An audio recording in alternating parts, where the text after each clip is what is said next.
फिर क्या था, नाग और नागिन शैतान को जलाकर भस्म कर देते हैं। बहुत समय पहले एक नदी के पास आसमान से अचानक एक मैस्टिक वाला शैतान जमीन पर आता है। वह वहां आकर अपनी शक्ति नदी में छोड़ता है। वह जैसे ही नदी में अपनी शक्ति छोड़ता है, नदी में बहुत ही भयंकर बाढ़ आ जाती है। वह बाढ़ गांव में पहुंच जाती है, जिससे कि गांव वाले सभी बाढ़ में बह जाते हैं। धीरे धीरे सभी गांव वाले बाढ़ में बहकर मर जाते हैं। जैसे ही पानी सूखता है, सिर्फ 2 बच्चे ही बचते हैं, जो कि भाई बहन होते हैं, बंटी और गीता। वह दोनों ही जोर जोर से रो रहे होते हैं, क्योंकि वह बहुत छोटे होते हैं और अपना खाना नहीं खा सकते। उन्हें एक सांप देख लेता है। सांप उनके पास जाता है। सांप कहता है, बाढ़ के कहर से पूरा गांव तबाह हो गया। अभी ये 2 मासूम बच्चे ही बचे हैं। अगर इन्हें खाना नहीं मिला तो यह भी मर जाएंगे। ऐसा कहकर सांप उनकी देखरेख करने लगता है। सांप पास के गांव में जाता है और वहां जो भी उसे दूध देने आता, वह सांप उस दूध को लेकर बच्चों को पिला देता है। ऐसा करते करते बहुत दिन बीत जाते हैं। बच्चे बड़े हो जाते हैं।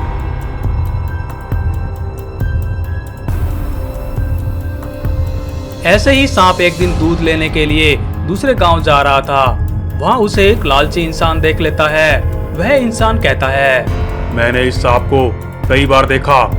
यह यहाँ आता है और दूध लेकर चला जाता है। आज तो मैं इसका पीछा करके देखता हूँ कि ये दूध कहाँ लेकर जाता है। क्या पता मुझे कोई बहुत बड़ा खजाना हाथ लग जाए या मुझे नागमणि मिल जाए। लालची इंसान ऐसा कहकर सांप का पीछा करने लगता है। वह देखता है कि वह सांप उस दूध को बच्चों को पिला देता है। लालची इंसान कहता है, यह सांप तो बहुत ही समझदार लगता है। लगता है यह एक इच्छाधारी सांप है। इसके पास तो नागमणि भी होगी और बहुत सारा खजाना भी।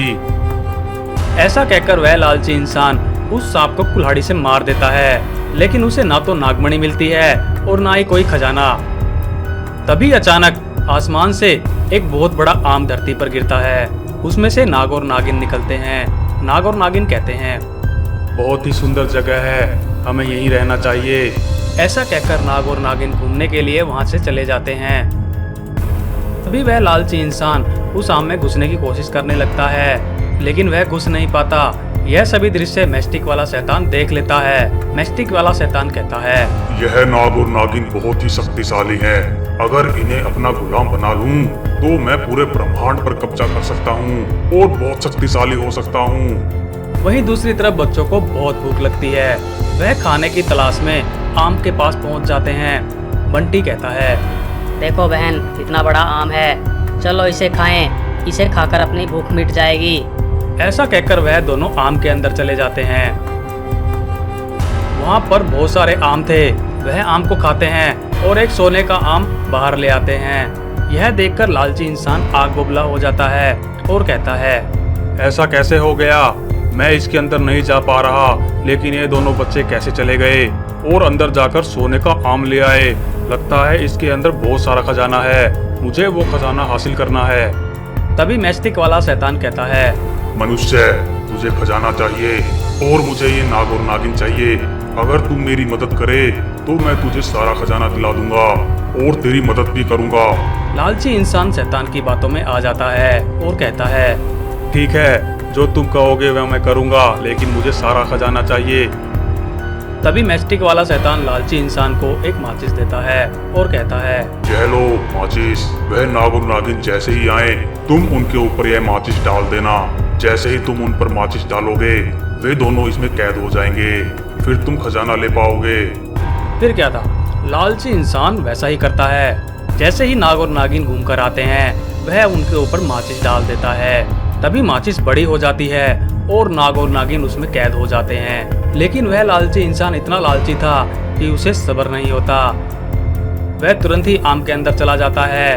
वह जैसे ही आम के अंदर जाता है, वह पत्थर का हो जाता है। दोनों भाई बहन यह नज़ारा देख लेते हैं। तभी वह मैस्टिक वाला शैतान नदी से बाहर आता है, नाग और नागिन को नदी में ले जाने के लिए। लेकिन वह दोनों भाई बहन कुल्हाड़ी से उस माचिस को काट देते हैं। माचिस खुल जाती है और दोनों नाग और नागिन बाहर आ जाते हैं। फिर क्या था, नाग और नागिन शैतान को जलाकर भस्म कर देते हैं। नदी की जलपरियां बंदी बनी हुई थी। तभी एक मैस्टिक वाला एक गांव में एक गरीब भाई बहन बंटी और गीता रहते थे। उनके माँ बाप नहीं थे। वह अपना गुजारा बहुत ही मुश्किल से किया करते थे। एक दिन बंटी लकड़ी काट रहा था। उसकी बहन गीता कहती है, भैया खाना बनाने के लिए पानी खत्म हो गया है, मैं नदी से पानी ले आती हूँ। इतने आप लकड़ियाँ इकट्ठा कर लीजिए ताकि खाना बन सके। बंटी कहता है, ठीक है जाओ, लेकिन ध्यान से जाना और जल्द से जल्द वापस आ जाना। ऐसा कहकर गीता नदी से पानी लेने के लिए चली जाती है। गीता जैसे ही नदी से पानी लेने लगती है, तभी एक मैस्टिक वाला शैतान गीता को नदी में खींचने लगता है। गीता जोर जोर से चिल्लाती है, बचाओ बचाओ, ये शैतान मुझे नदी में घसीट रहा है, कोई तो मुझे बचाओ। लेकिन उस लड़की को बचाने कोई नहीं आता। दूर दूर तक जंगल में कोई भी नहीं था और वह मैस्टिक वाला शैतान गीता को नदी की गहराइयों में ले जाता है। शाम होने लगती है। बंटी कहता है, अंधेरा होने को है, गीता बहन अभी तक पानी लेकर नहीं आई, लगता है कुछ गड़बड़ हो गई है, जाकर देखता हूँ।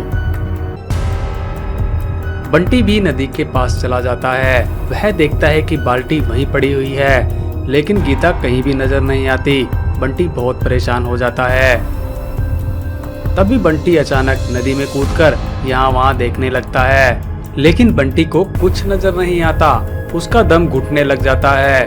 बंटी तुरंत बाहर आ जाता है और रोने लगता है। तभी पेड़ पर बैठा बाज बंटी से कहता है, तुम्हारी बहन को एक मैस्टिक वाला शैतान नदी में ले गया। वह शैतान बहुत ही खतरनाक है। मुझे तो श्राप मिला हुआ है और मैं इस पेड़ से हिल भी नहीं सकता, इसलिए मैं तुम्हारी बहन को बचा नहीं पाया, लेकिन तुम्हें उसे जल्द ही बचाना होगा। बंटी कहता है, मैं कैसे बचा सकता हूँ, नदी में जाते ही मेरा दम घुट जाएगा और मैं मर जाऊंगा। तभी वह बाज अपनी शक्ति से बंटी के चेहरे पर एक ऑक्सीजन का बुलबुला बना देता है। बाज कहता है, लो बंटी, अब तुम नहीं डूबोगे, अब जल्दी जाओ और अपनी बहन को बचाओ। मुझे पता है बंटी कि तुम ही उस शैतानी राक्षस को मारोगे और इस जादुई नदी को उसके चंगुल से आजाद कराओगे। फिर क्या था, बंटी नदी में छलांग लगा देता है और नदी की गहराइयों में चला जाता है। उस ऑक्सीजन वाले बुलबुले की वजह से बंटी नहीं डूबता। बंटी देखता है कि रास्ते में कुछ नदी की जलपरियां बंदी बनी हुई थी। बंटी कहता है, हे जलपरियों, तुम्हारी ऐसी हालत किसने कर दी? जलपरियां कहती हैं, यह काम उस दुष्ट मैस्टिक वाले शैतान का है। उसने हमारी जादुई नदी पर कब्जा कर लिया है और हमें बंदी बना लिया है। वह तुम्हारी बहन को भी पकड़ कर ले जा रहा था। तुम्हें उसे जल्दी से बचाना होगा, नहीं तो वह उसे मार देगा। बंटी कहता है, वह दुष्ट शैतान किस तरफ गया है और वह मुझे कहाँ मिलेगा और मैं उसे कैसे मार सकता हूँ? तभी जलपरी कहती है, वह शैतान के गले में मैस्टिक की माला है। अगर तुम किसी भी तरह उस माला को उसके गले से निकाल दोगे, तभी हम आजाद हो जाएंगे और वहाँ जल्दी आकर उसे मार देंगे। ठीक है, मैं उसके गले से माला निकाल लूंगा, लेकिन तुम जल्दी आ जाना, कहीं पता चले वह हम दोनों भाई बहनों को मार दे। हम तो वैसे ही गरीब हैं। जलपरी कहती है, ठीक है, तुम इस बात की चिंता मत करो और जल्दी जाओ। तभी बंटी नदी में बनी शैतानी गुफा में जाता है और वहाँ देखता है कि उस मैस्टिक वाले शैतान ने उसकी बहन को भी बंदी बना रखा था और उल्टा लटका रखा था। शैतान कहता है, यह लड़की तो बहुत ही मुलायम है, इसे खाऊंगा तो मुझे 1 महीने तक कुछ खाने की जरूरत नहीं होगी, लेकिन अभी तो मेरा पेट भरा हुआ है, इसे कल खाऊंगा, थोड़ी देर सो लेता हूँ।